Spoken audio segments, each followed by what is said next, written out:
Hey guys, welcome to E24। मैं हूं नवीन सिंह भारद्वाज और आज आप देख सकते हैं मेरे चेहरे पे कितनी बड़ी स्माइल है because I am sitting next to my very most favourite person and very versatile actor. We have Jayesh bhai in the house. आपका बहुत बहुत स्वागत है रणवीर सिंह। नवीन जी, it is good to be with you.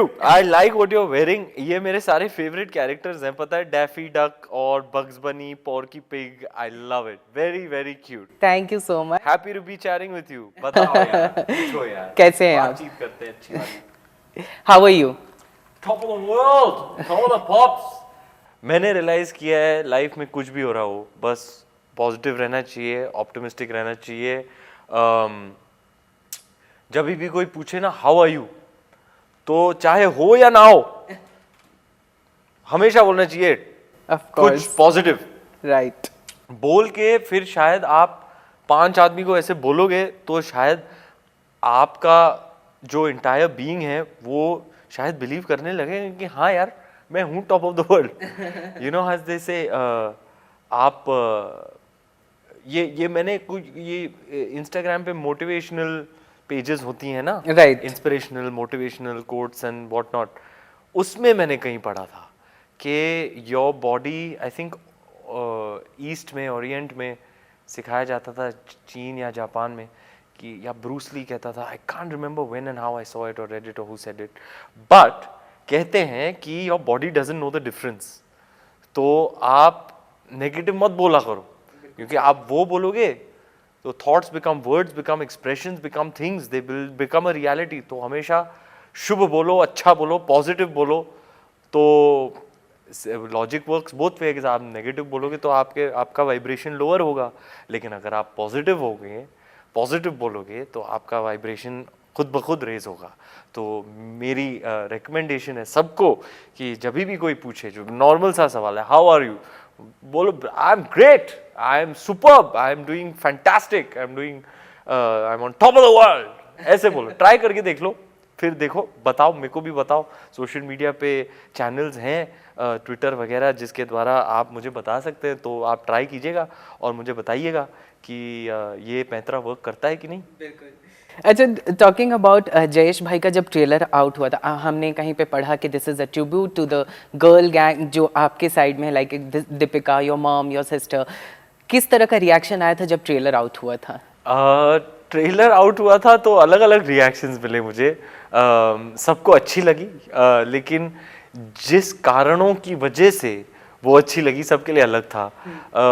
Mostly सब लोग कह रहे थे यार एक बार फिर, अब जिस तरीके का आपका रन रहा है, आपने खिलजी किया, फिर सिम्बा, फिर गली बॉय, फिर कपिल देव, एक एक कैरेक्टर एक दूसरे से इतने डिफरेंट और डाइवर्स, इतना वर्सेटिलिटी रेंज आपने डिस्प्ले किया, शोकेस किया हाल ही में, और अब एकदम नए अवतार में, मतलब नेवर बिफोर सीन। ऐसे लगता है ये क्या कॉमेडी करने जा रहा है। बेसिकली इस जयेश भाई जोरदार के जो प्रोमोज थे ना, सबके इंटरेस्ट को पीक कर गए कि यार ये क्या बना हुआ है रणवीर अब, और ये क्या बच्चे का फीटस हाथ में लेके लड़का होगा या लड़की, कुछ तो इंट्रिगिंग इंटरेस्टिंग लग रहा है। तो जनरली सबका रिएक्शन अलग था, लेकिन यूनानिमसली पॉजिटिव था। सबसे बेस्ट कमेंट किससे मिला आपको और क्या मिला? सबसे बेस्ट कमेंट मुझे मेरी वाइफ से मिला, क्योंकि वो जब कॉम्प्लीमेंट देती हैं तो हिट्स वेरी डिफरेंट, क्योंकि वो अक्सर नहीं देती हैं, थोड़ा थोड़ा करके देती है, हर चीज़ में नहीं देती है, उनके स्टैंडर्ड्स बहुत हाई हैं। तो जब भी उनसे कॉम्प्लीमेंट मिलता है, she really means it, and if she means it and she said something, तो वो मेरे साथ कनेक्ट और करता है, रेजोनेट करता है। कपिल देव 83 देखकर उन्होंने जो कहा, उन्होंने जयेश भाई जोरदार का ट्रेलर देख के मुझे उस बात की याद दिला दी। याद है, मैंने तुझे कहा था कि शायद ही हिंदी सिनेमा की हिस्ट्री में तू एक ऐसा एक्टर है जिसने इतनी वर्सेटिलिटी दिखाई हो, या इतने डिस्टिंक्टिव कैरेक्टर्स प्ले किए हों, कि एकदम ऐसे कौन घुसता कौन है इतना कैरेक्टर के अंदर हमेशा। मतलब बाजीराव देख लो, खिलजी देख लो, कुछ भी उठा के देख लो, बिट्टू देख लो। तो मैंने कहा यार बेबी, ये तो तुम्हारा प्यार है, ये तो सिर्फ तुम मुझसे मोहब्बत करती हो इसके लिए ऐसे बोल रही हो, ये तो बहुत बड़ी बात बोल दी आपने। तो फिर उसने कहा नहीं, तुझे तो पता है मैं एवं ही कुछ नहीं बोलती हूँ तुझे। फिर बैठ के गिनती कराई, तू बता सब सबसे एक्टर्स में से, हाँ शायद कैरेक्टर एक्टर्स ने किया हो, लेकिन मेन स्ट्रीम लीडिंग मैन में से किसने किया है? तू गिनती कर और देख, अगर मैं कुछ ज़्यादा बोल रही हूँ कि फैक्ट बोल रही हूँ। मैंने भी बैठ के गिनती की, फिर मुझे भी लगा हाँ यार तेरी बात तो सही है। तो जब जयेश भाई उसने देखा, यू डिड इट अगेन, मैंने बोला क्या मतलब? मैंने बोला फिर तूने रंग बदले अपने गिरगिट की तरह। जो मैंने तुझे कपिल देव के टाइम पे बोला था, मैं अभी तुझे वही बोल रही हूँ कि तेरा this ability of yours to create distinctive characters इतने हद तक कि यकीन नहीं कर पाए कि ये वही है। मतलब जयेश को देख लो और दूसरी तरफ कोई और कैरेक्टर जैसे अलाउद्दीन खिलजी को उठा लो, ये ऑलमोस्ट बंदे को यकीन ही ना हो कि ये सेम इंसान है। तो उसने वो पॉइंट आउट किया मुझे, तो मेरे दिल को बहुत अच्छा लगा, और यही मेरा एंडेवर रहा है कि मैं एक रिकग्निशन पाऊँ एज अ वर्सेटाइल एक्टर, और लोगों को भी लगे कि ये वर्सेटाइल है, कुछ भी कर सकता है, और अगला क्या करेगा उसके लिए हमेशा एक एक्साइटमेंट बरकरार रहे। तो ऐसा हुआ है और मुझे इस बात की बहुत खुशी है। बिल्कुल, हम सभी एक्साइटेड है कि अगला क्या है। हाँ, अगला क्या है? जयेश है, one of my favourite characters. मतलब नरेशन सुन के ही मुझे इस बंदे से प्यार हो गया था, और मैंने दिव्यांग को कहा I have to be this guy. He is just so loving, just so lovable, so endearing, इतना प्यारा बंदा है। मैंने कहा यार ये तो मुझे करना है। अच्छा, कहीं ना कहीं ऐसा सुनने को मिला कि ये जो किरदार है वो आपने अपने पिता से डिस्कस किया था, या कुछ इंस्पायर्ड है समथिंग, क्या स्टोरी अगर बताना चाहें? देखिए, मेरी शादी अभी भी 3 साल हो गए हैं।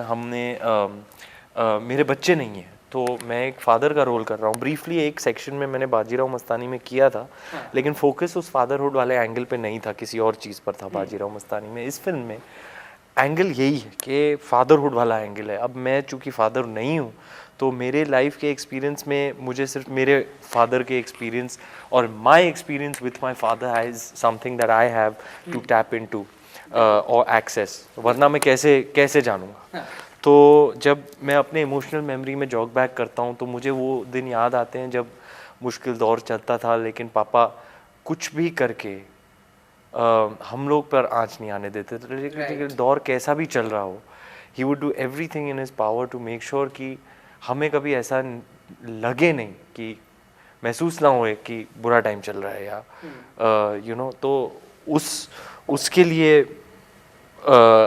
अब जब मैंने जयेश प्ले किया है, तो अब जब भी मैं सोचता हूँ, तो उस टाइम पे भी मुझे पता था, मैं रिकग्नाइज़ करता था, बच्चा था पर इंट्यूटिव था, और मुझे पता था कि सब ठीक नहीं है। लेकिन और मुझे पापा की कोशिश भी नज़र आती थी साफ साफ वहाँ उस टाइम पे, कि ये तो देखो कोशिश कर रहे हैं कि हमें ऐसा लगे नहीं कि क्या चल रहा है, लेकिन हालांकि चल रहा है, और वो हमें शील्ड कर रहे हैं, उससे प्रोटेक्ट कर रहे हैं। तो अब जब मैंने जयेश प्ले किया, वो सारी मेमोरीज मैंने एक्सेस की, और जयेश प्ले करने के बाद मुझे लगता है कि मेरे फादर ने हमारे लिए, मेरे लिए, मेरी बहन के लिए, मेरी मम्मी के लिए जो कुछ भी किया, बिल्कुल, यू नो, अपना सारा एफर्ट, अपनी सारी एनर्जी लगा दी इस कोशिश में कि हम सुरक्षित रहें, कि हम खुश रहें। मेरा अगला सवाल ये था रणवीर, दिव्यांग भी नए हैं, शालिनी भी नई थी, क्या कुछ ऐसा रिस्क था इस किरदार को प्ले करने में? कुछ ऐसा आपने ये क्यों रिस्क उठाया? बिकॉज ये किरदार, मतलब when I was watching it, मैं जेन्युइनली बताऊं, मैं आपको नहीं देख रहा था। It wasn't like Ranveer Singh, it was Jayesh भाई। तो क्या ऐसा रिस्क लगा आपको? हाँ, रिस्क ही तो था भाई साहब, मैं ये एडमिट करूँगा कि रिस्क तो था।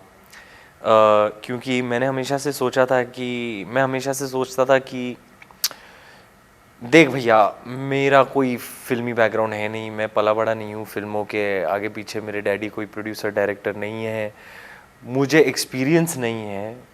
तो मैं ये अज्यूम नहीं करूँगा कि मेरे अंदर स्क्रिप्ट सेंस है, या मैंने कोई स्क्रिप्ट सेंस डेवलप किया है।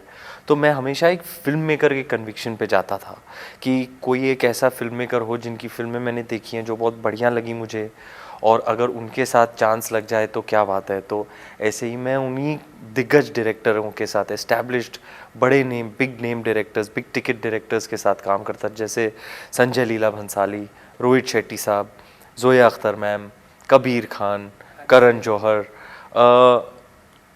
लेकिन आदि सर जैसे कि आपने कहा, लेकिन एक दिन आदि सर का फ़ोन आया, उन्होंने कहा यार ये स्क्रिप्ट आपको ज़रूर सुननी चाहिए, कुछ मुझे ही बता दे कि मुझे जो लगता है मैं सही हूँ क्या इसके बारे में। तू करे नहीं करे मुझे लगता भी नहीं है तू करेगा, तू तो बड़ी फिल्में करता है, ये विशाल बजट होते हैं, माउंटिंग स्केल, बड़े बड़े नाम डायरेक्टर, बड़े को स्टार, बड़ा तू तो वो फेज से चल रहा है, मुझे पता है, लेकिन फिर भी आके सुन ले। मैंने कहा ठीक है आके सुन लेता हूँ। अगर आप ऐसे बोल रहे हो, रोज़ रोज़ तो आपका फ़ोन नहीं आता ये बोलते हुए कि भैया कुछ स्पेशल मटेरियल आ गया मेरे हाथ में, आके देख लो। तो मैं गया और वो जो मैंने नरेशन में फील किया पहली बार दिव्यांग से मिलके, वो मैं डिनाई नहीं कर पाया। जयेश भाई से आपका टेक अवे क्या है?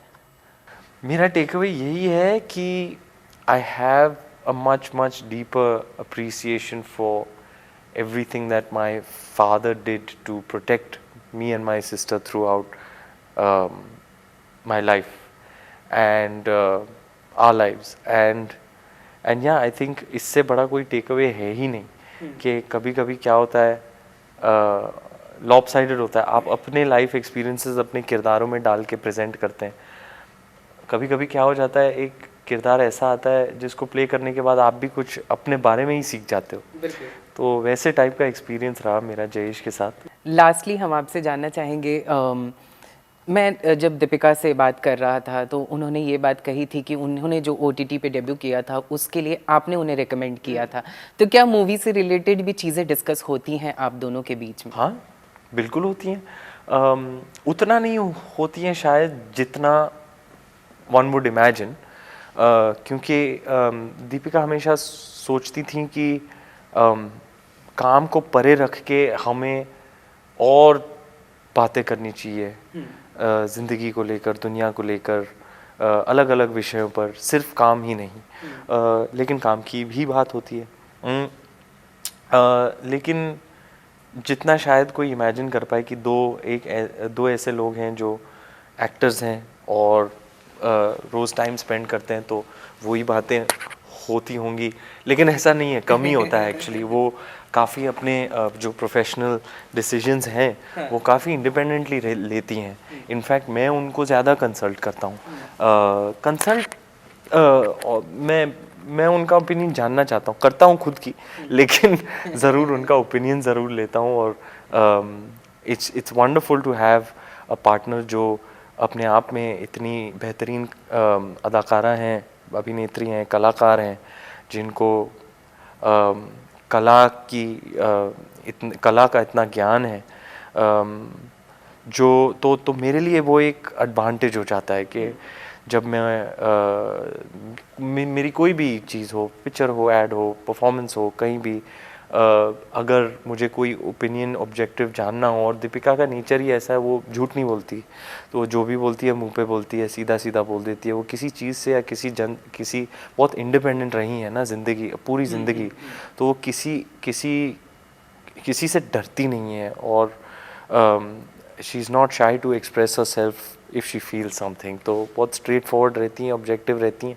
आज तक हम एक साथ, अभी हमें भी 10 साल होने को आए हैं, अभी भी उतनी ही ब्रूटली ऑनेस्ट है मेरे साथ, जो मेरे लिए काफ़ी एडवांटेजेस रहता है। It's really advantages to have a partner who has such a vast knowledge of the arts. तो खैर एक तरफ बिजनेस साइड में भी उनका इतना नॉलेज है, तो it helps me in my work. हालांकि डिसीजंस मैं खुद करता हूँ, क्योंकि मतलब मेरी पूरी लाइफ में मैंने ऐसे ही किया है, मैं सुनता सब क्यों, करता खुद क्यों, तो लेकिन उनकी बात सुनता ज़रूर मैं।